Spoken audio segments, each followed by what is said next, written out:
Alice Gahunga Dylan ndagushuhuje ngo uhaye ikaze muri iki kiganiro. Ikiganiro tugarukaho mu mateka y'igitabo wanditse cyasohotse kimaze iminsi gisohotse hano mu Burayi ndetse ndumva waranakigejeje no mu Rwanda. Alice Gahunga rero ukaba uri umubyeyi w'imyaka 49, ukaba ufite abana batatu n'abuzukuru batatu, wagize abuzukuru ukiri mutoya, uraza kutubwira impamvu yabyo. Ikindi rero ukaba uri umuhanzi, sinzi n'umuntu avuga umuntu ukora ibintu bijyanye n'ubugeni, kuko ukora hari ibihangano byiza cyane byawe, nigeze no gukoraho article zitandukanye ku n'ama exposition bakoze hirya no hino mu Burayi, mu Buholandi, mu Bufaransa naho ngaho mu majyaruguru y'Ubufaransa irire utuye. Ukaba ukora n'ibindi bijyanye na peinture. Muri rusange uri umuhanzi ufite ikintu cya creativity muri wowe kidasanzwe kandi ukunze cyane. Ukaba uri umukobwa wavukiye i Cyangugu muri Kamembe, ugakurira i Kigali i Shyorongi. Nagira ngo rero nguhe umwanya utubwire amateka ari muri iki gitabo. Igitabo kuri jyewe nasomye nkumva cyanavamo filime nziza cyane. Uravugamo umubyeyi wawe Musabeyezu Emerance, ari we izina Demandageuse ryavuye, Musabeyezu. Haba rero nshaka yuko utubwira aya mateka. Ugitangira muri introduction yawe muri iki gitabo uranditse uti je voudrais vraiment encourager à mes frères et sœurs africains à se mettre à l'écriture, poser leurs histoires sur une feuille, peu importe le style littéraire, peu importe ce que les autres peuvent en dire, et se dire tout simplement, c'est mon histoire, la mienne. C'est cela qui fait de moi la personne que je suis aujourd'hui. Umwanya ni wawe, Alice Gahunga.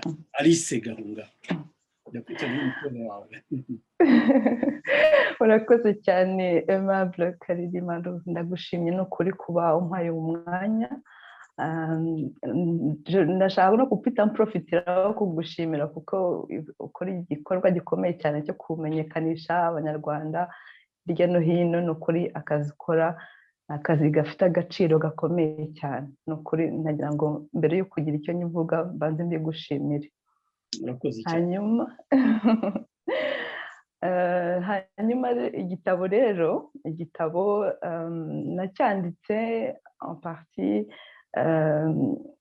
maze kugira imyaka hafi 40, abana bambwira kenshi batari ko mama wagiye unyuze mu bintu byinshi, wanyuze mu bintu binyuranye rwose, wazanditse. Ni gutyo byaje. Noneho ndavuga ntari ko kweri wakwandika. Finalement niranda konte yuko muri Afurika cyangwa se mu muco wacu tudafite icyo kintu cyo kwandika bihagije, cyangwa se ibitabo byagiye bisohoka kenshi byagiye bisohoka wenda bivuga gusa kuri jenoside, uretse ko nabyo ari ngombwa ko tukibivugaho, ariko numva yuko nshaka kugira ngo noneho nsohore mvuge ubuhamya bwa histoire y'ubuzima bw'abantu bari mu Rwanda muri iriya myaka, kugira ngo n'abantu babashe kumva ukuntu byagendaga, ukuntu ibintu twagiye tunyuramo, tout simplement mpita ntangirira kuvuga histoire ya mama wanjye, noneho nsa nkaho ndimo nko gusa umugani w'uwundi muntu. Ni gutyo nacyanditse, niyo mpamvu peut-être abantu batamenyereye kwandika muri ubwo buryo. En tout cas igihe cyose wambwira. Ndibuka yuko niyo myaka muri za 1990 uzamura. Yego kuva muri za kuva nanavuka za 70, 80, 90 nagerageje kunyuramo hagati y'iyo myaka yose y'ukuntu twebwe twabayeho. Après c'était surtout nashakaga vraiment yuko abantu biranda compte yuko hari igihe umuntu anyura mu bintu ukibaza yuko ari wenyine wabinyuzemo, cyangwa se ukibaza yuko utatinyuka kubivuga. Hari ibintu byinshi abantu bagiye banyuramo, ntibatinyuke kuba babishyira nko ku rupapuro cyangwa se banabivuge cyangwa se banabiganire. Nuko ndavuga nti il y a pas de tabou. Je pense que ibintu byose umuntu ashobora kubivugaho. Communication ngewe ni ikintu nshyira imbere cyane kugira ngo abantu basobanukirwe. Ubwo rero tumenye impamvu, nagira ngo noneho dutangire utubwira hano. Hari chapitre ya mbere uvuga uti Musabeyezu do Kamembe a Kampala. Wagira icyo utubwiraho? Donc navukiye i Kamembe. Donc papa wanjye ari umunyacyangugu. Abanyacyangugu n'ubusanzwe rero n'abantu bakunda b'abakozi, bakunda gucuruza, bakunda gukora. no kunyuma ajya yari yaragiye i Bugande. Noneho niho rero babanje kubana. Nsobanura uburyo babanye, ukuntu bahuye, uburyo bakundanye, uburyo yagize aho amusanga i Bugande. Ngende umwana mutoya, hanyuma noneho bakaza no gutandukana nyuma y'ibintu by'abantu benshi bagiye banyuramo. Je pense n'ama histoire yabagaho kenshi, abantu b'abagore bakamburana abagabo. Ibintu nk'ibyo byari ibintu byabagaho cyane. Nyuma baratandukana, mama agaruka mu Rwanda. Noneho nyuma aza izina rya papa wawe? Papa wanjye yitwaga Gahunga Claude. Akaba yari umucuruzi i Kampala. yari afite amangazini yitwaga ya Salamander y'inkweto. Nyuma rero bamaze gutandukana. Niyo mpamvu ndagira ngo abantu abashaka kumenya neza ukuntu byagenze ndabimvita kugisoma nabo, kandi nkeneye ko bambwira icyo babivugaho, uko babibona. Rero nyuma tuza kugaruka, mama wanjye aza kugaruka mu Rwanda. ndi umwana w'uruhinja, agenda ahura n'ibintu binyuranye. Aza kubona akazi muri Minisiteri ya Finance i Kigali. Nyuma aza kubona umugabo w'Umudage. Ubwo nanjye ndi umwana mutoya, niwe wandeze nk'umupapa. Rwose ambera umupapa ku buryo nari nzi yuko ari we mupapa wanjye d'ailleurs.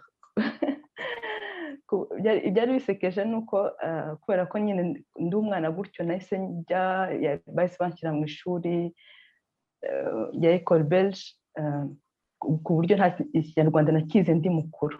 Ikinyarwanda nakize ndi mukuru. Abantu bajyaga bavuga ati kariya akantu kirabura kavuga Ibifaransa ni bwoko ki?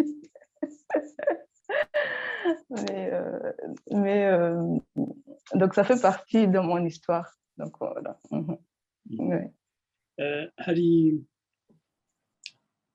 Hari scène urakonta neza cyane uvuga neza cyane muri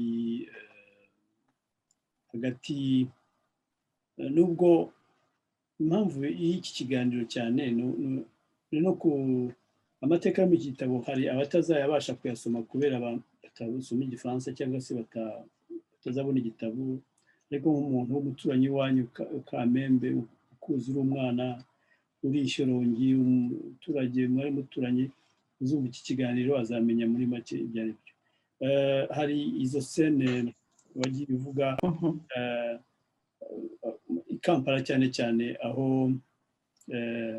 Gahunga na Emerance umubyeyi wawe ababyeyi bawe uko babayeho neza bakakundana cyane bakaza kugera aho batandukana ni ibintu bidasanzwe bishyirwa mu nyandiko muri ubu buryo nk'ubu ngubu n'umunyarwandakazi nkawe cyane umunyarwandakazi ko bakunze kwicecekera ku bibazo bagirirwa ariko wabishyize muri iki gitabo ukuntu bivuga neza rero urabivuga umuntu akajyana nawe abisoma arabibona mu maso niyo mpamvu natangiye mvuga ko iki gitabo gishobora gukorwamo filime nziza kuko n'ubuzima bwa detaye z'ubuzima bwa buri munsi ukuntu umuntu asohoka mu muryango arangiza imfunguzo z'imodoka yarazibagiwe ukabivuga akagaruka rwose ukerekana n'urukundo rwari hagati y'ababyeyi bawe à travers ibyo waganiriye na mama wawe cyangwa uzi mu bundi buryo wagira icyo bitubwiraho akenshi mama yari umumama wari très ouvert d'esprit akaba ari wa muntu twaganiraga cyane akansobanurira ukuntu ibintu byagenze niyo mpamvu nyine nzifite ayo madetaye yose kuko twarabivuganagaho nabyo biri mu bintu nshaka kugira ngo ababyeyi bajye bamenya kuganiriza abana babo bababwira uko ibintu byagenze abana be kugenda bibaza ngo ariko se ngo papa wanjye bwite kuki nta papa ngira byagenze gute numvaga ari ikintu cyangombwa kugira ngo abantu babashe kumenya kuganira bamenye kuganiriza abana kuko birabubaka bigatuma bakura bari ekilibure niyo byaba baranyuze mu bintu binyuranye ni kweri yambwiraga ukuntu batandukanye ukuntu bakundanye n'ukuntu bageze aho ngaho bagatandukana kuko yari hari ahantu yageze agasanga ntabwo ashobora kubisiporta noneho yari umudamu mama nawe waba ufite karagiteri avuga ati no ntabwo ibingibi nabyemera abivamo un peu un coup de tête yiranda konte yuko yabivuyemo ariko nyine ndi umwana muto yafata umuhanda asubira i Kigali ni ibintu byari bitoroshye muri icyo gihe ariko yarabishoboye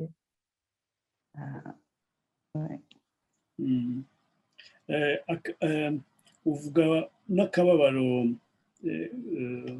byamuteye kuko ntabwo nubwo habaye icyo cyemezo yari agifitiye urukundo papa wawe barakundanaga mfite ku buryo na papa nyuma y'ubwo mu gitabo nsobanura ukuntu papa yagarutse nyuma y'intambara yagarukanye n'abandi atashye bava i Bugande aza ashakisha umugore we wa mbere avuga ati qu'est-ce devenu ni gutyo yaje kuza asanga we yarapfuye muri jenoside nyuma aza gushakisha ahantu umwana wanjye mukuru witwa Aline yari ari nabyo biri muri icyo gitabo no kubirebamo nyine umuntu akamenya ukuntu byagenze mama wawe usabye Yezu Emerance bamwishe muri jenoside yakorewe Abatutsi yego en fait yapfuye yari yakomeje kwihishahisha aza kugera ahantu ajya muri stade Saint André nyuma rero ngo haje hari igisasu barashe grenade je pense iramukomeretsa hanyuma noneho aza gupfa nyuma y'ibisebe yarananiwe kuvurwa. Ariko mbere y'uko agenda yari yabashije kubonana n'umujournaliste umwe uba hano ukorera muri TF1 televiziyo yo mu Bufaransa. Abasha kumuvugisha, aramubwira ati ndi umumama w'umukobwa mu Bufaransa, est-ce nshobora kumuha message kuri televiziyo. Mfate niyo magambo ya nyuma ya mama mfite, namubonye kuri televiziyo ambwira ati ndacyariho, Imana nibishaka tuzongera tubonane. Niyo magambo ya nyuma nabonye. Hano mu gitabo hari ahantu uvuga umubyeyi wawe arangije kwiga i Bukavu,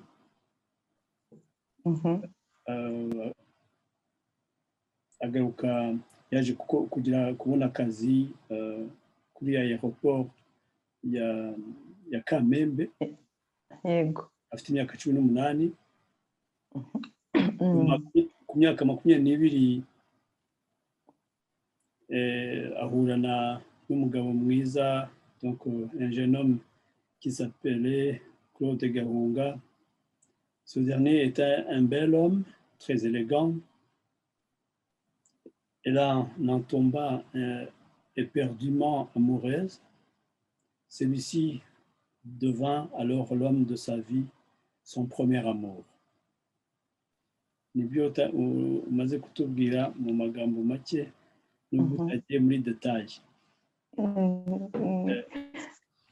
Kubera arangije kwiga i Bukavu, ndetse yabonye akazi. Yari afite muramu we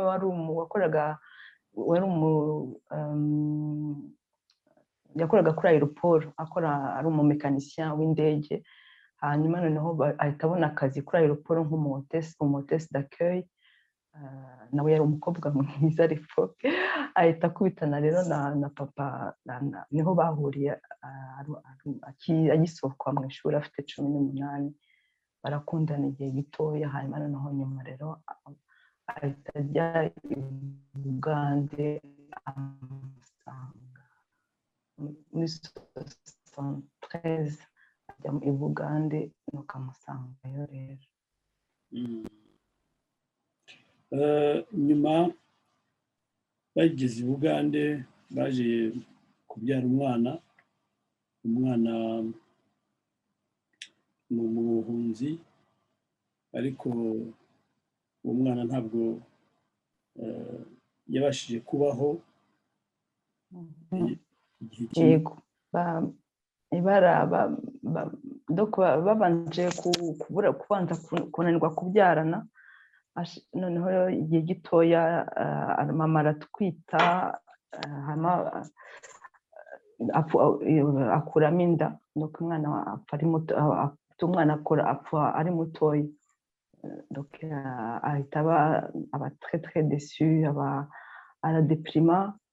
Donc avuga ati ntabwo ni gute bishoboka gupfusha umwana. Nta kintu kibabaza nk'umubyeyi nko gupfusha umwana. Nyuma rero aza kugira Imana, arongera aratwita. Njyewe wavutse ndi umwana, ndi ikinege, ndi umukobwa umwe gusa mu rugo. Kuba uri umukobwa umwe wa Gahunga na Musabyeyezu byatumye ushaka kubamenya cyane. Niyo mpamvu ndengeka konse kino gitabo ko ibibazo baciyemo wabashije kubimenya nk'uko twabivuze à travers ta maman.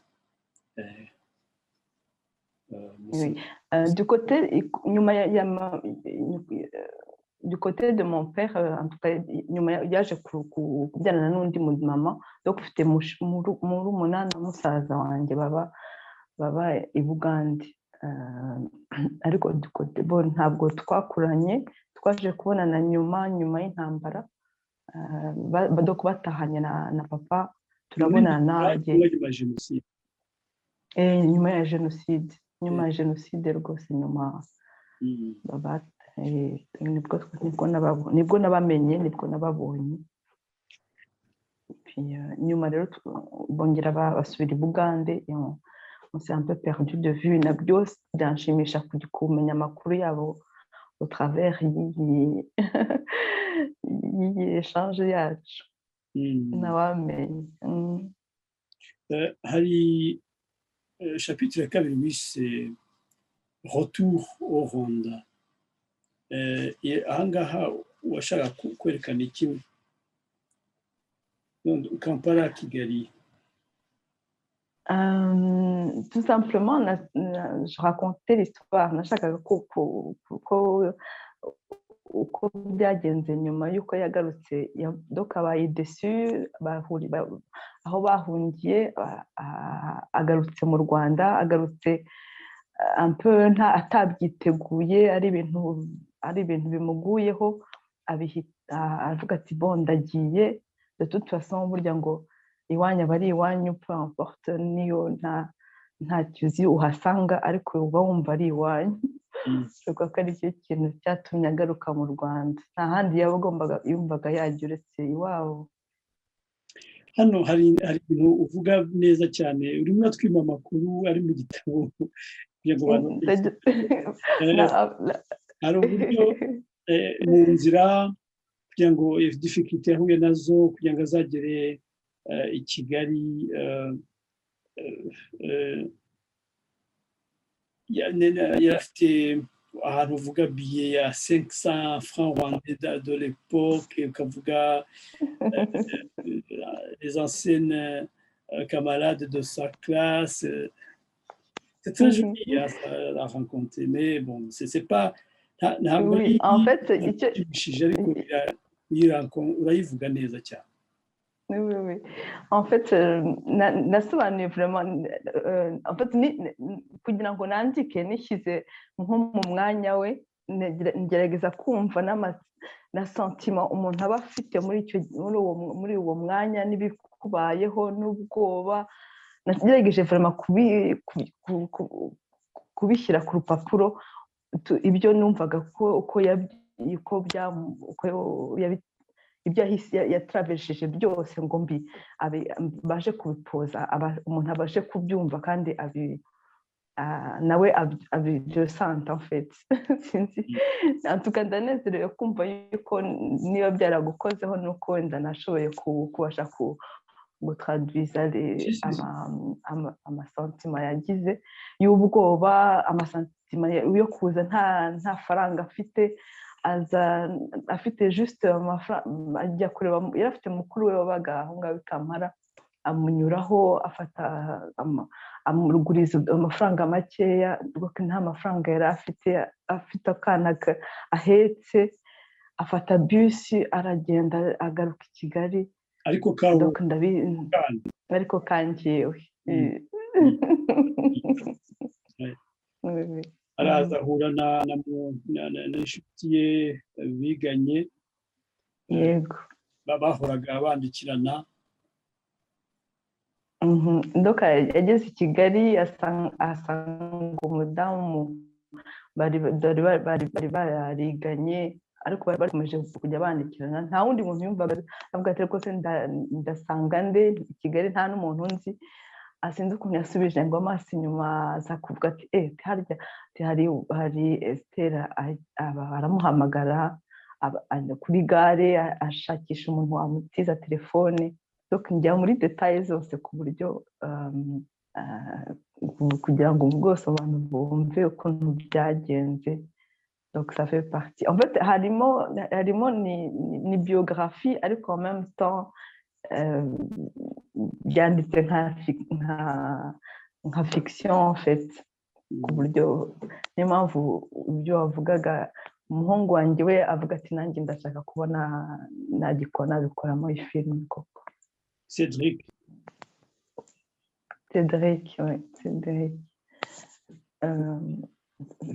niwe akunda ibintu bya sinema akunda ibintu bya fiction donc avuga ati uburyo cyanditse cyaba cyiza ko umuntu yaba yagikoramo filime kuko umuntu azi buri kintu cyose cy'umuntu no guhumeka ndabishyiramo no kuburira ndabishyiramo. Je confirme uzabwire Cedric rwose ko harimo filime nziza ndamushyigikiye kuyishyira muri filime. Ubwo rero uhamagaye Esther Nyirabyano kuri cabine publique Kigali, uti arikanga. No, ni mama waramuhamagaye. Ni mama wamuhamagaye ampetse nge ndi mu mugongo. Hanyuma arikanga ati ni wowe Emera? Ati urakora iki muri iri joro? Ati uri hehe?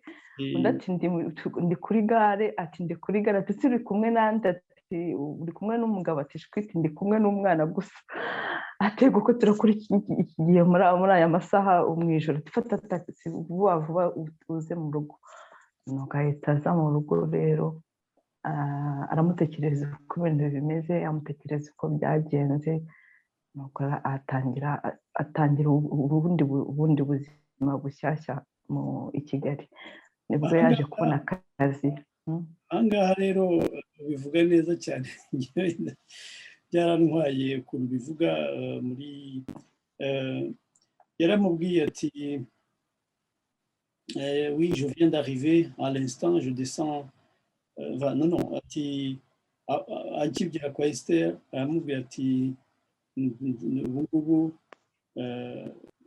sinkiri kumwe n'umugabo wanjye, mfite umwana w'imyaka 12. Imyaka ibiri. Imyaka ibiri. Elle a 12 mois. Oui, 12 mois, pardon, 12 mois. Noneho ahita ababwira ati nimuze mukigerayo rero we na mama wawe. Aravuga ati ntabwo mumbabarire, ntabwo nabashije guhita nza. Batangira ibiganiro, puis ibintu watanze detaye nyinshi ndanga kuzivuga zose kuko ndabona wowe utazitubwira. Hanyuma uyu Karimanaryo François ninde? Ni sogokuru mubyara mama. Donc nawe nyuma mama yaje yaramuzi, yarashakishije ahantu yaba ari, niyo yaje kumenya yuko abatuye ahantu mu muhanda. Ahantu sogokuru ubyara mama yari umutware witwaga sogokuru witwaga Karinamaryo, akaba ari umuhungu wa Rwampungu watwaye ishyari y'Ishyorongi. Noneho rero mu Bumbogo, noneho amenye yuko akiriho, aravuga ati ndajya kumushakisha mubwire ko nageze inahangaha. Ni gutyo nyine nawe batangiye kumenyana, ntabwo bari baziranye bihagije. Nawe yari yarabyaranye na nyogokuru, amusiga i Cyangugu kubera ko yari umuveterineri. Sogokuru yari umuveterineri, anyura mu gihugu hose ajya kuvura inka. Nibwo yaje kubonana rero ngo na nyogokuru, barabyarana, bamarana igihe gitoya, hanyuma arongera agaruka i Kigali. Nuko rero aramushakisha, ageze aho ngaho barabonana. Aha nibutse ko iyi chapitre mbere n'iya kabiri iravuga, iya mbere iravuga ukuntu Emerance Usabayezu mama wawe na papa wawe Claude Gahunga bamenyanye, bagakundana, couple nziza cyane, bahuye bakaza kugera n'aho bahungira i Kampala. Ariko hagati aho ngaho muri ibyo biganiro byose uko wabyanditse ugenda udetaya ibintu uko byagenze. Bakagera i Bugande, bakaza kubura urubyaro, nyuma bakaza kubona umwana akaza kuvuka kwitaba Imana mu kababaro gakomeye cyane, bibaza impamvu bahora mu bibazo, ariko malgré tout urukundo ruhari. Noneho haza no kubaho igihe urwo rukundo ruba bafuwe nyuma y'uko kubyara, maze kuvuka papa wawe Gahunga yikundanira n'undi mukobwa aho ngaho i Kampala. Mama wawe akajya abona hari ibintu byahindutse atabyumva neza, aza kumenya ibyo ari byo, biramubabaza, afata inzira aragaruka. Ari tuvuyemo mu kanya, uvuga ukuntu yagushyize mu mugongo akambuka akava i Kampala akaza nta mafaranga afite, inote ya 500 ya kera, inzira zose agenda arwana nawe no guca muri ibyo bibazo kugera ageze i Kigali. Esther mushuti we biganye akamwakira, ubuzima bugasa n'ubwongeye gutangira bundi bushya. Aho tugaruka kuri sogokuru wawe, nyibutse izina rye, Karinamaryo François. Noneho mukaba rero icyo gice kikaba ari igice cya mbere cyo mu Rwanda, Kampala no kugaruka mu Rwanda. Hari igice cya gatatu, chapitre ya 3, aho utakiri noneho mu muryango wa Gahunga, asigaye ari ku izina ryawe gusa. Ariko mama wawe aza kumenyana mu kazi yakoraga n'Umudage. Uwo Mudage wakubereye so wa kabiri, akakurera neza cyane, akagukundwa, akaza akagushyira mu ishuri muri Ecole Belge. Nagira ngo ubituganirizeho gatoya. Yitwaga nde uwo Mudage Gahunga Alice? Umudage yitwaga Fritz Baumann Fritz. Akaba ari umunjeniyeri waje aje gukora ibintu mu cyayi, yakoraga mu mayizine anyuranye yo mu Rwanda. Noneho aza kumenyana na mama. Rero mama yakoraga muri finance, nuko nabo baza gukundana. Rero barabana. Umupapa rwose aba ari we menya nk'umupapa, ku buryo rwose nibazaga ko ari we papa wanjye, ahubwo nkibaza ariko se ni gute nabwawe n'umuzungu ngiye nkirabura gutya. Ariko nshyira mu ishuri, niga Ecole Belge, ambera umupapa mwiza rwose. N'ubu ngubu ahubwo nanone nabyo hano iki kiganiro nzakoreraho gukora ugushakisha abantu, kuko nawe on s'est perdu de vue nyuma y'intambara. Aguma kuba yibaza yuko natwe njye nabona narapfuye kuko naramushakishije ndamubura. Nawe aramutse hagize umumenya, yaje gushaka umudamu nzi ko yitwaga Tereza, sinzi niba bari we bakiri kumwe. Uwo yaje gushaka nyuma ya mama wanjye, uwo Mudage. Tereza ntabwo uzi irindi rye? Ntabwo nzi irindi rye malheureusement. Donc niyo mpamvu nagerageje gushakisha abantu baba babazi. Ndashaka juste ntabwo sinshaka kuderanja ubuzima bwe, ariko nashakaga juste kumushimira kuba yarandeze, kuba yarampaye education, tout simplement kumenya yuko ari amahoro, nta kindi. Baumann yakoze ibintu bikomeye. Hari ahantu uvuga ukumva binababaje, ukuntu winjiye muri Ecole Belge, difficulté wagize mbere yaho kugira ngo wiyensere mu mashuri, utangire uhindura ururimi, uve mu buzima wari urimo ujye mu bundi, kuva mu buzima wari urimo bwa Kampala n'aho ngaho za Kigali ukinjira mu buzima noneho busa na bufite indi classe urabivuze hano muri iyo sanse kenshi ntabwo bigorana en general muri iyo sanse iyo ujya mu byiza kenshi ntabwo bigorana cyane ahubwo nyuma ibyaje kuza kugorana nabyo tubona turi bubigereho ni mvuye kuri Ecole Belge nsubira mu ishuri ry'Inyarwanda nyuma ya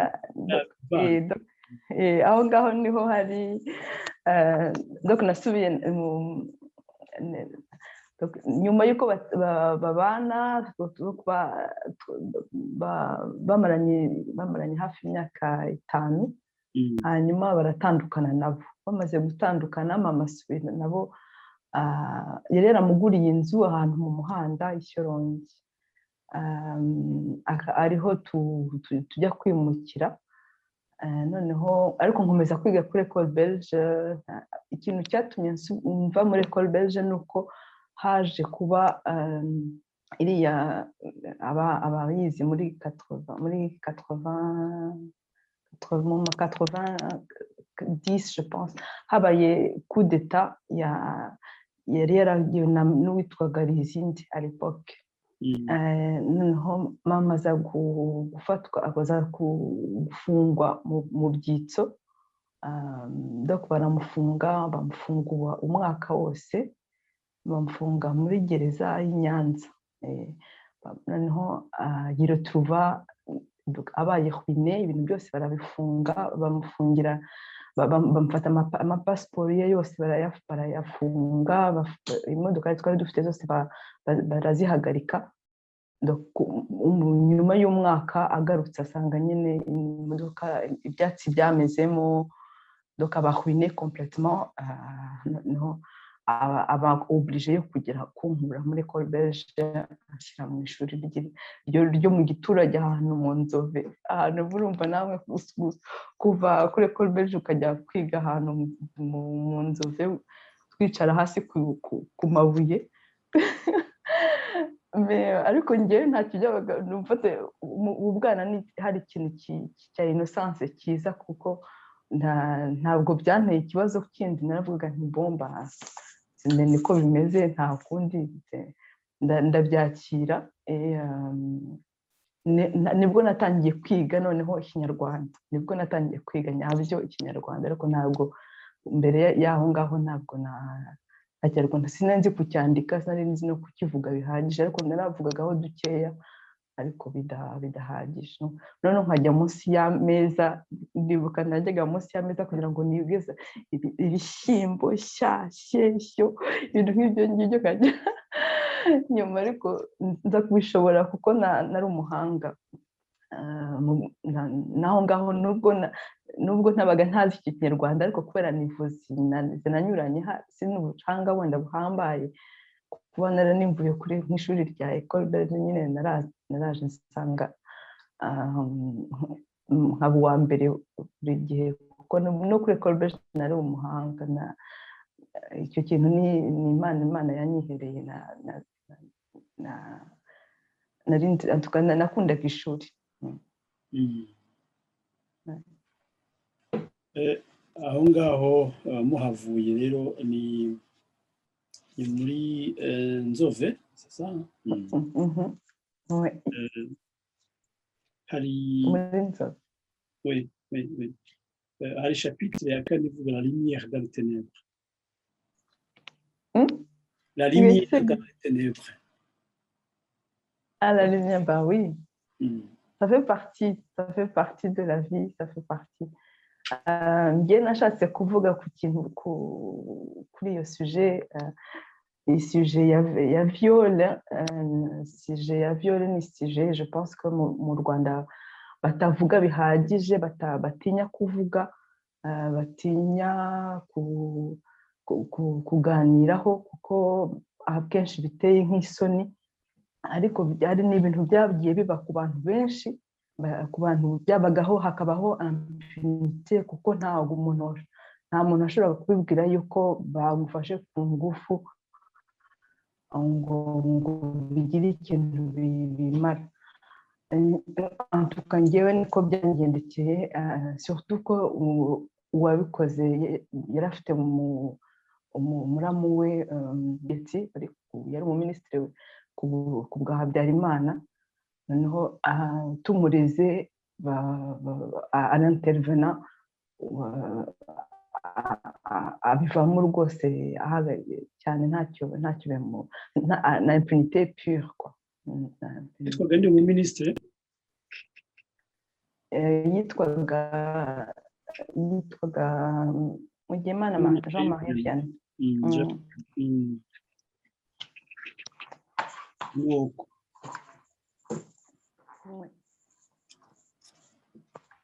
Donc, je pense que les sujets, je pense que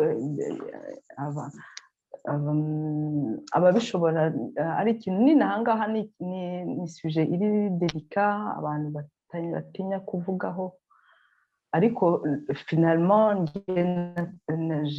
nashatse kubivugaho kugira ngo ndeke kuba victime en fait ntabwo nkiri victime y'ibyo ntabwo ari njye wari ufite ikosa muri iyo histoire en fait. Ni Mugemana Jean-Marie Vianney wahoze ari minisitiri wa justice. Hanyuma waje nyuma y'iyo viol yo gukorerwa ibyamfura mbi wabyitwayemo ute nyuma? Nabanye nabyo donc ngewe tuvuye ntwite ndabyara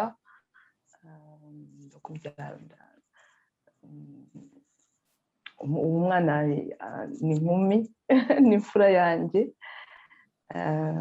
à l'époque abantu ntabwo twari abantu batinya Imana bavuga bati ntabwo twakuramo inda à l'époque surtout ko n'abantu bakoragamo amada kenshi byanabahitanaga ko babikoraga nabi. Mais en tout cas c'était mon choix ndavuga nti umwana ntabwo ari amakosa ye niba agomba kubaho agomba kubaho. Umwana uramubyaye uramureze nk'abandi bana kubereye umwana nyuma ahangaha wavuze uburyo umwana abiganiriyeho n'umwana arabizi tubiganiraho niyo mpamvu mbwira yuko ari ngombwa kuganiriza abana fete ari ngombwa kubabwiza ukuri. En tout cas arabizi ari en plus de ça ari n'umukobwa ukomeye n'umukobwa uri équilibré n'umukobwa uri nubwo wenda nuko atari uwanjye ariko n'umukobwa ufite agaciro gakomeye pe.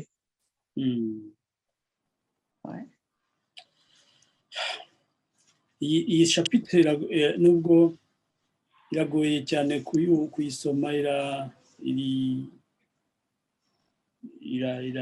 irababaje ariko iratanga n'imbaraga kubera ukuntu mwayisohotsemo ukuntu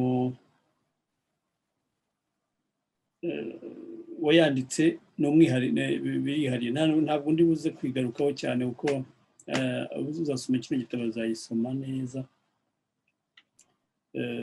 gusa yavuyemo umwana w'umukobwa mwiza w'imfura akaba yanakubyariye ubu ngubu uri yampaye n'umwuzukuru.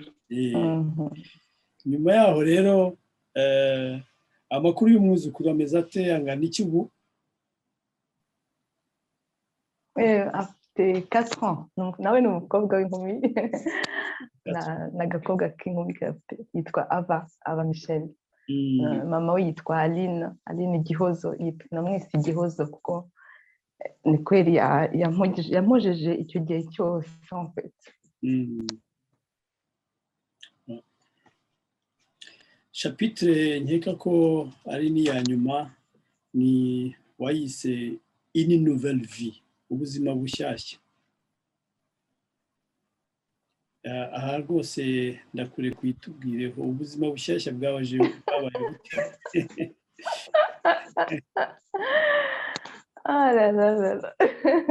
uzi ko nanjye ubwanjye iyo mbisubiyemo en fait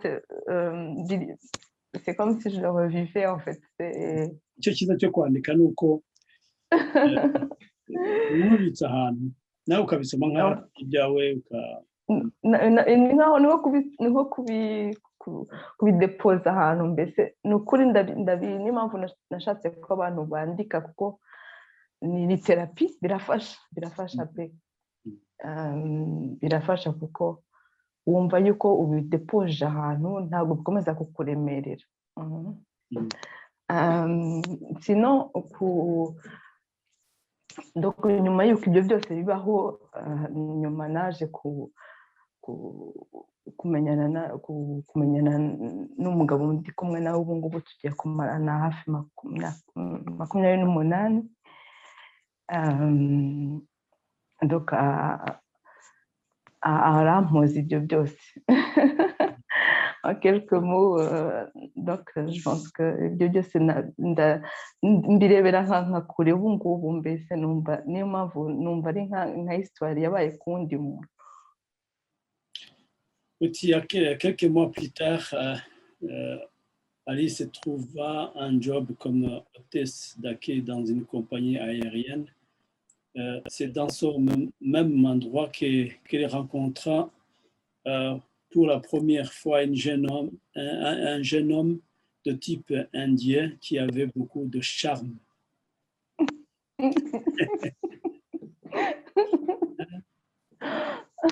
Cet homme l'aborda avec beaucoup de winjiyemo, il n'y a pas de souci.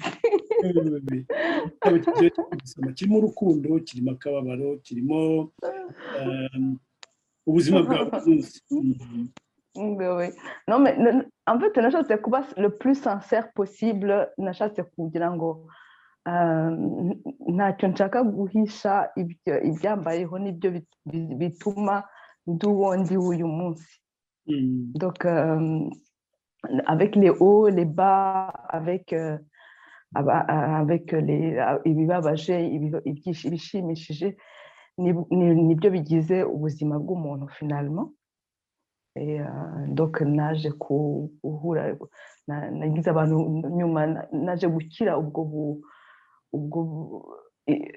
icyo gikomere, nza gukundana n'uwundi muntu wabimfashijemo kugira ngo mbashe gusohokamo, kuko umuntu ugize viol abanza kugira ikintu cy'ubwoba, abanza kugira ikintu cya crainte cyo kutagira confiance. Ariko nyuma nza ngira Imana, mbona umuntu wabimfashijemo, ambera patient, afata igihe cyo kumenyereza, cyo kunkunda, donc atuma nongera kuba muzima kwa. Icyo gihe mama wawe nawe bari mugituye aho bitaga umuhanda.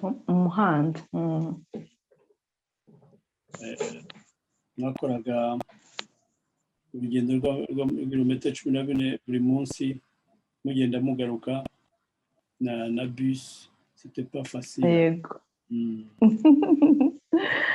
Ariko j'ai plutôt de bons souvenirs malgré le fait yuko nakoraga mu mujyi ariko ngataha mu muhanda, no gufata bus buri munsi mu gitondo nimugoroba.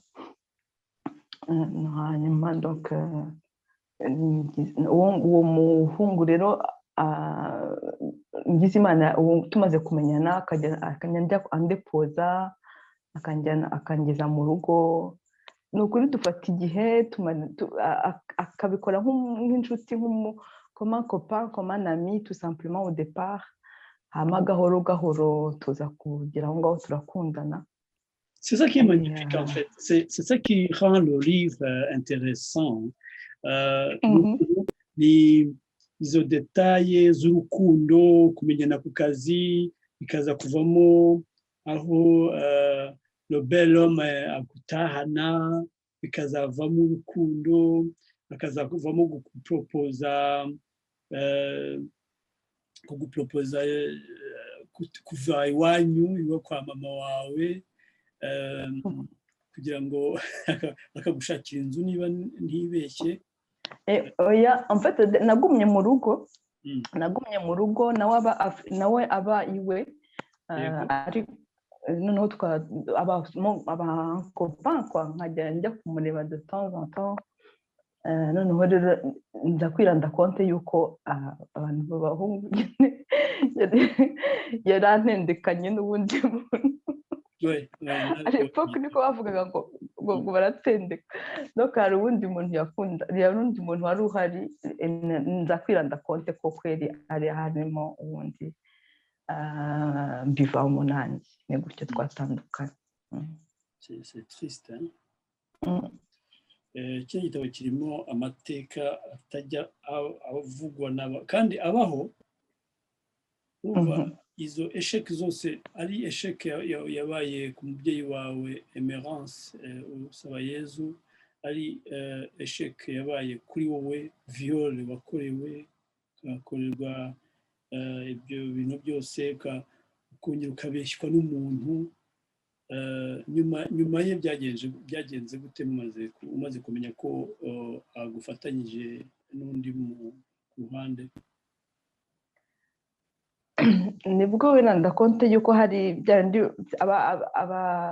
abemera Imana bajya bavuga ikintu cyitwa za karande, ngo ukuntu ushobora kukwerita ibintu spirituel en fait de génération en génération, c'est-à-dire yuko d'une manière une autre na vivre ubuzima bwawe nk'ubuzima bumeze nk'ubwa mama en fait, jusqu'au moment. Donc nyuma rero uwo nguwo amaze kubimenya yuko ari kumwe n'uwo wundi muntu, nanjye mbivamo. Ariko ikibazo ni uko nabivuyemo hashize nka 2-3 semaines niranza konte yuko nanjye ntwite. Donc nsanga narasamye mfite, donc nanone ubwo ubwa kabiri ku bintu bitumvikana, ku bintu bitanyuze mu buryo bwiza. C'est une rencontre inattendue. Oui, donc noneho nyuma aragenda, donc aravoyaja, tuza gutandukana, bivamo burundu. Ndavuga nti kubera ko yari n'umunyamahanga, rero ndavuga nti nimbimubwira azantwarira umwana. Njye nakundaga abana, niba kubera ko nari umwana umwe, ndavuga nti nimbimubwira azanyibira umwana. Noneho ndamwihorera pendant un bon bout de temps. Nyuma rero ndakumenya nyuma yuko nawe yitabye Imana nawe mu bintu.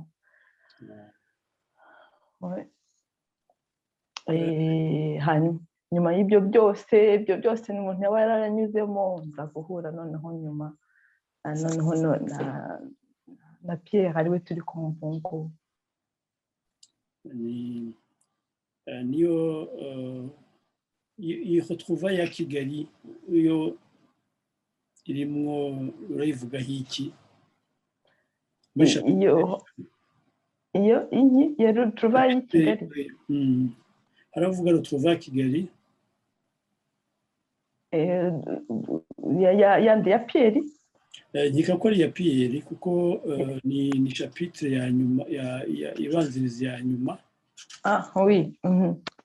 Oui, en fait Pierre nyuma ubwo twaje hahise hatangira intambara muri 90, bari dutuye mu muhanda, duhita twimuka, en fait duhita twimuka tujya i Gisenyi. Niho naje guhurira na Pierre wari umwingenieur wari uje ari mushyashya nawe uje gukora ibintu by'amazi. Ndabyo ndabisobanura ukuntu twahuye, ukuntu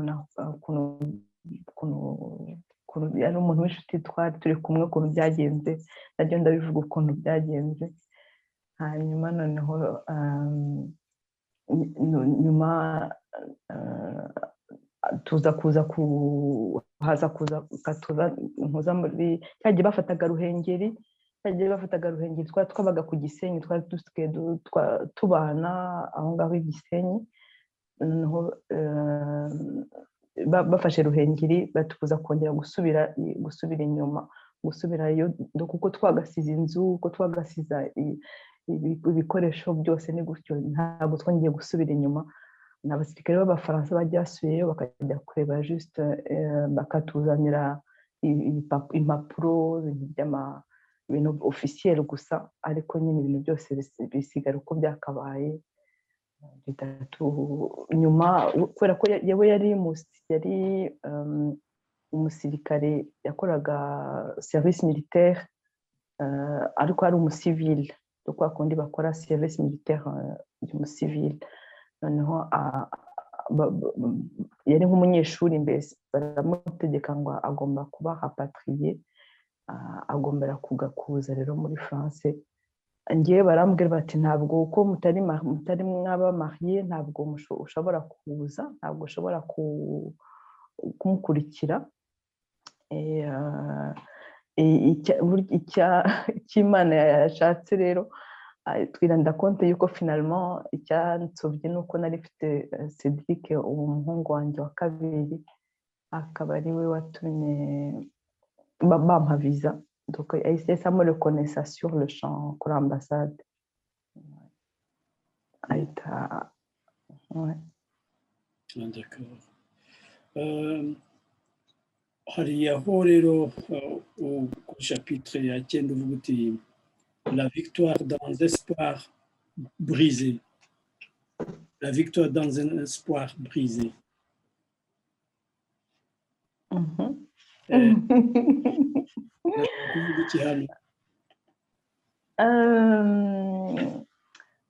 En fait hari nk'ibintu umuntu aba yatekereje yuko bizagenda gutya,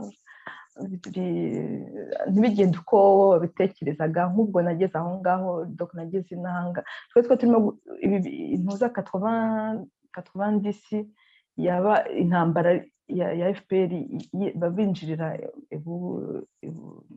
baba baturuka i Bugande, twebwe tuba turi ku Gisenyi. Donc rero bahita Pierre amaze kugera inangaha kujya mu Bufaransa, ndamukurikira. Noneho tuzo tutangiye gukora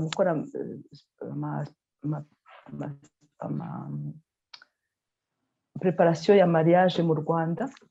Hanyuma noneho donc biba birapfuye nabyo, agombera kuwita ataha ku mategeko kwa. Noneho ageze n'ahangaha duhita dukora aprepara mariage, ariko ubwo mariage y'inahangaha kugira ngo mbone visa, ntagombeye gusubirayo. Akaba ari mariage nta muntu w'iwacu hari, ari ibintu ntateguye, ari ibintu nicyo kintu cyatumaga numvaga mbabaye en fait muri ibyo byose. Nta wanjye uhari en fait. Birumvikana. Kuri chapitre ya 10 uravuga uti retour aux sources.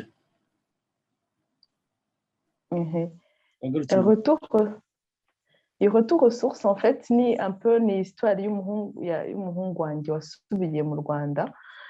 Twasubiraneyo rimwe ubwa mbere, hanyuma ubwa kabiri aravuga ati mama ndashaka gusubira mu Rwanda, nkeneye kumenya histoire yanjye, nkeneye kumenya aho nturuka.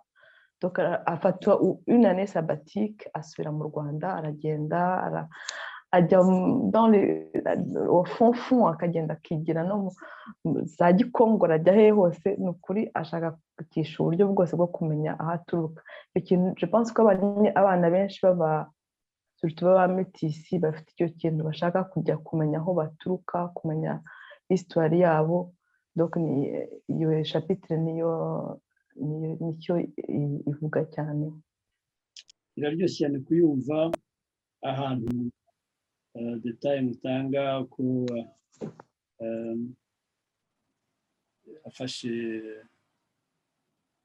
hano ahangaha ni mwembi mufashe wowe na Cedric mugiye mu Buholandi mufata KLM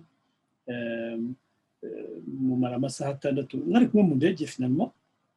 Twari kumwe mu ndege yaturutse i Paris nanjye nturukirire njye mva mu Bubiligi duhurira Amsterdam dufata indege imwe ijya i Kigali.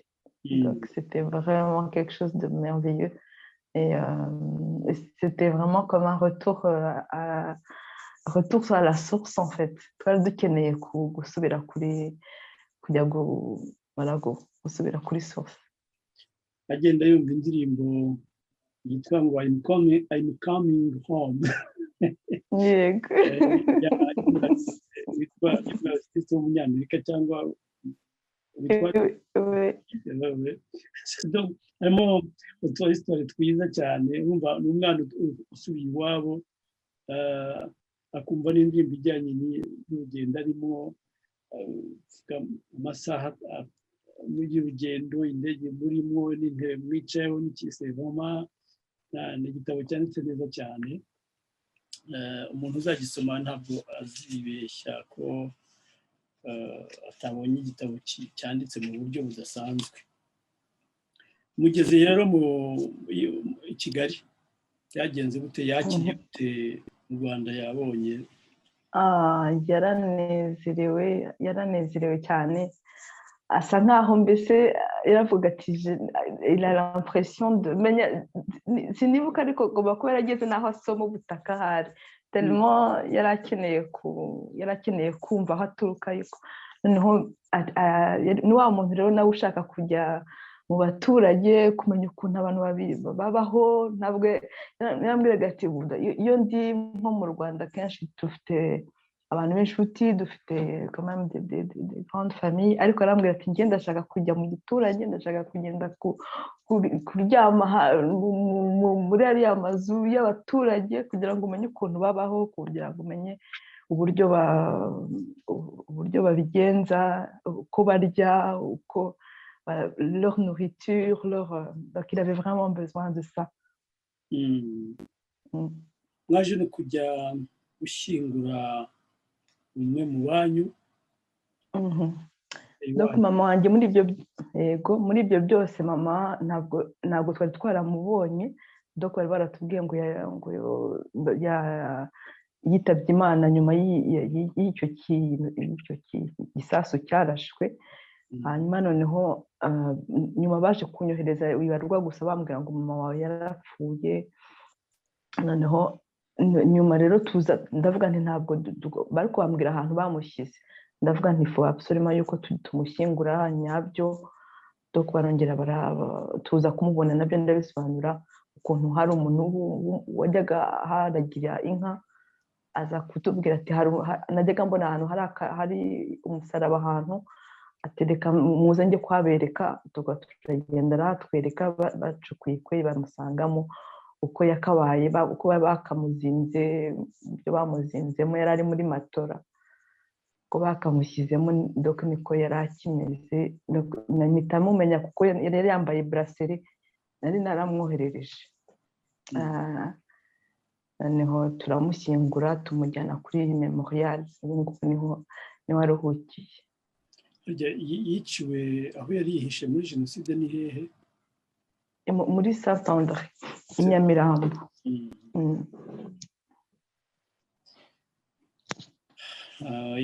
Ni igitabo gifite amateka agenda atandukana mu buryo butoroshye. Hanyuma rero washoje ugaruka ngo tout est possible pour celui qui croit, demande à Jésus. Iyo umuntu yumvise aya mateka tumaze kuvuga ari muri iki gitabo, umuntu akabasha kugisoma nibwo yumva iyi titire ikivuze. iyo umuntu akikibona atagira ngo aravuga ati ngiye gusoma bibiliya. Ariko ni bibiliya yawe nkikibona navuze ntiuse ndabaza Yezu sinamubaza iki. noneho ukinyoherereje rero nyamaze kugisoma nibwo numvise nsobanukiwe n'iyi titire. buriya wenda kuri twebwe abanyarwanda iyo yishyira wenda nko mu kinyarwanda ukavuga uti usaba Yezu, umubyeyi wanjye usaba Yezu, umuntu ahita yumva icyo ushatse kuvuga. ariko kubera ko uri umwartiste washatse kugira ngo buri muntu niko mbitekereza umuntu ajya gushakisha impamvu wagushije ahantu. Bravo. Merci beaucoup. Merci beaucoup. Oui,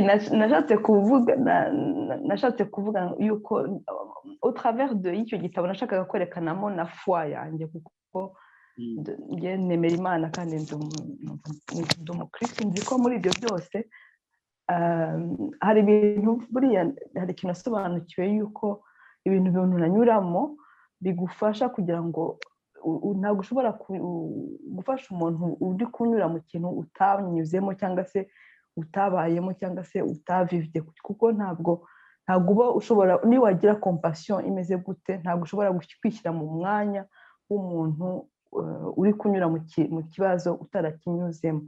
ni ukuvuga hari ibintu muri ngombwa yuko ubanza kukinyuramo kugira ngo ubashe gusobanukirwa ushobore no kuba wafasha n'umuntu uri kukinyuramo. niyo mpamvu rero navuga yuko demande ya Jésus harimo byasobanuraga izina rya mama, ariko ryavugaga neza yuko harimo kumenya Imana muri ibyo byose, ibigufashamo kandi ukabisohokamo ukomeye utangiritse. hari indi faze wavuze ikonfirma ibyo umaze kuvuga hano. Par ce livre, j'ai choisi de ne pas être une victime, mais plutôt d'être une solution, car ce sont nos choix qui déterminent notre vie.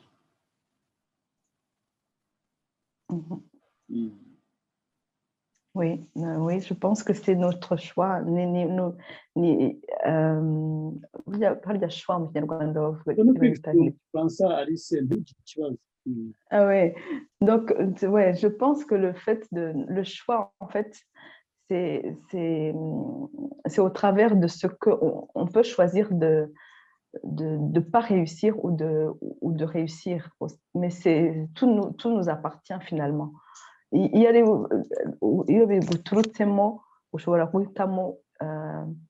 donc ngewe nahisemo kuba solution kugira ngo ibyo byose byangiye nagiye nyuramo bimbera imbaraga zo kuba nafasha n'undi muntu wanyura mu bibazo nk'ibyo ngibyo, aho kugira ngo mbe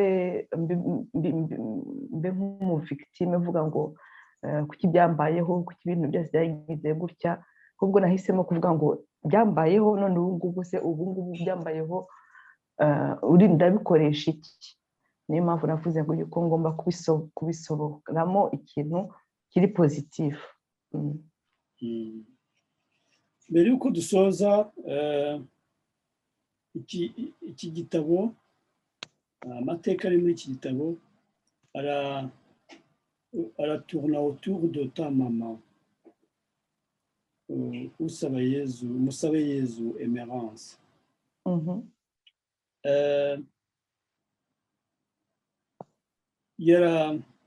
yakubyaye mu rukundo, ariko aza guhura n'ingorane nyinshi cyane azicamo. nkeka ko mu maraso cyangwa iki wavanyemo imbaraga zikomeye zo kugira ngo ibyo bibazo mwaciyemo uzabibyaze imbaraga. uza kugira ibibazo nawe mu gukura kwawe uhura, kuko nyine ibibazo yagiraga directement byaramyampakitaga byakugiragaho ingaruka. Nyuma uza no kugira nawe ubuzima bwawe nk'umuntu mukuru uhura n'ibibazo bijya gusa n'ibyo mama wawe yahuye nabyo. nibyo navugaga cyane nyine ni ugufatwa ku ngufu. Ariko burya buri bintu byose nk'uko babivugaga aha ngaha biterwa na shuwa y'umuntu uko yakira ibintu. Gufatwa ku ngufu kwavuyemo umwana aguha kuba umuntu mushyashya, akubera umwana, umubera umubyeyi, bikwibagiza ibyo ngibyo. Nyuma yaho niyo mpamvu yitwa igihozo, yakubereye igihozo. Nyuma yaho uhura n'abantu beza. Buriya wenda navuga ko uriya mugabo mwahuye ukora kuri hoteli mukakundana cyane, ntabwo yakubereye urumuri n'inzira quelque part, ariko muratandukana kubera ko hajemo ibibazo, ni ibintu bisa. Nyuma rero uza guhura na Pierre,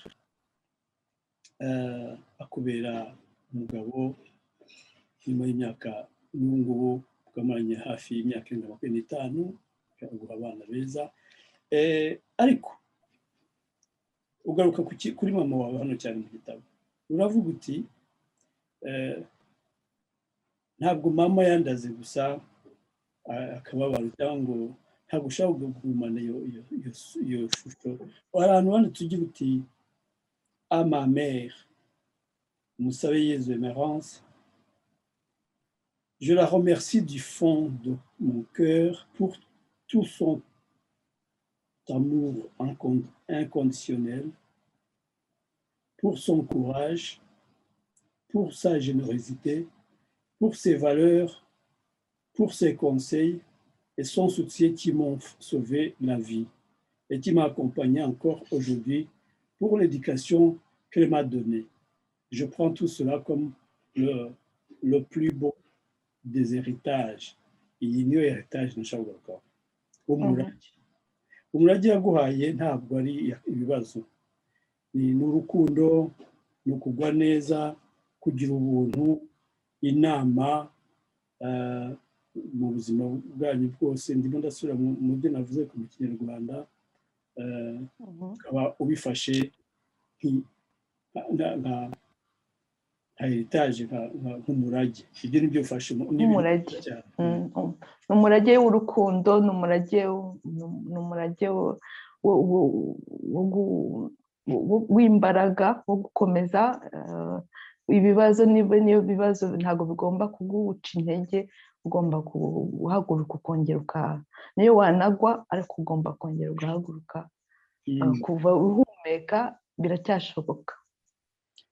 Mu gusoza rero nanone iki gitabo uragikesha abana bawe, ni umurage, ni impano wahaye abana bawe. Harimo imfura yawe Aline Gahunga Igihozo, Cédric Gahunga Durand, Louis Paul, Samuel Durand,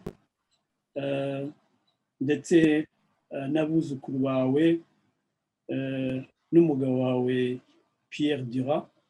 Abuzukuru harimo Michel, Noé. Umutoya uherutse kuvuka yitwa nde? Yitwa Eva. Na Ava na Eva baratubangiye.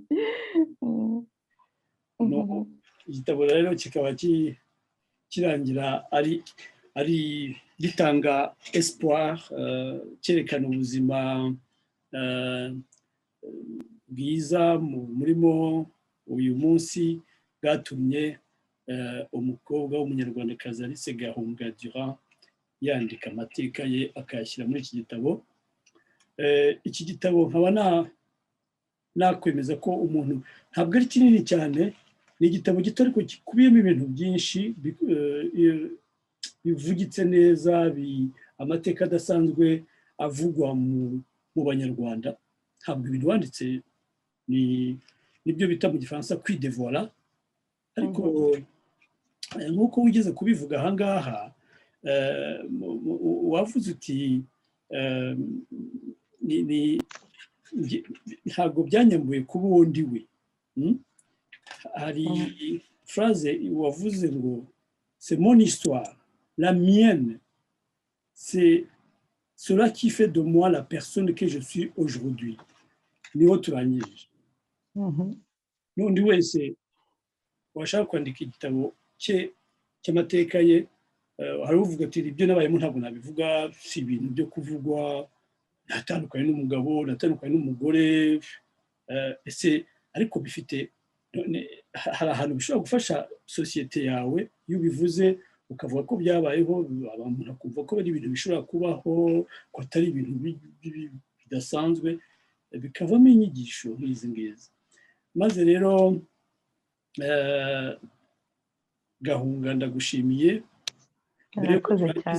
niba hari icyo ushaka kuvuga ngo dusoze reka nguhe umwanya ugiye icyo uvuga dusoze byo gusoza cyonyine ni ukuvuga yuko kuva Imana idutije guhumeka ibintu byose birashoboka nta bantu nashakaga kuvuga yuko iki gitabo kibamo kibereka ko hari espoir kuva ukiriho kuva ugihumeka birashoboka twagize Imana tukaba tukiriho nabyo biri mu byatumye nshaka kwandika mvuga nibura dusige abana bacu abuzukuru bacu tubasigire iyo heritage y'urukundo iyo heritage y'imbaraga iyo heritage yo kumenya kuganira ibyo byose twanapartajemo ngo tubisangize abandi en fait bye kuguma byihishe muri twebwe. Urakoze cyane nagira ngo rero nanjye soze ngushimira kubw'uyu mwanya ufashe no ku butwari kwandika amateka nk'aya ngaya twari dusanzwe tukuzi nk'umuhanzi nk'umwartiste utwereka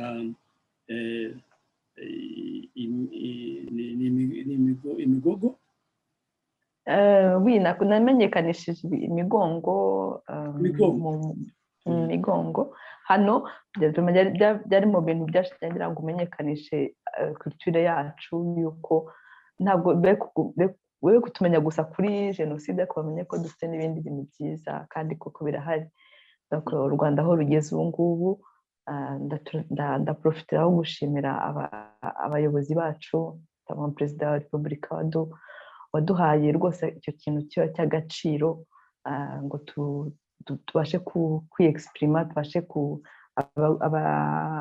abategarugori bafite ijambo ikintu ni ikintu gikomeye cyane ni ukuri turashima.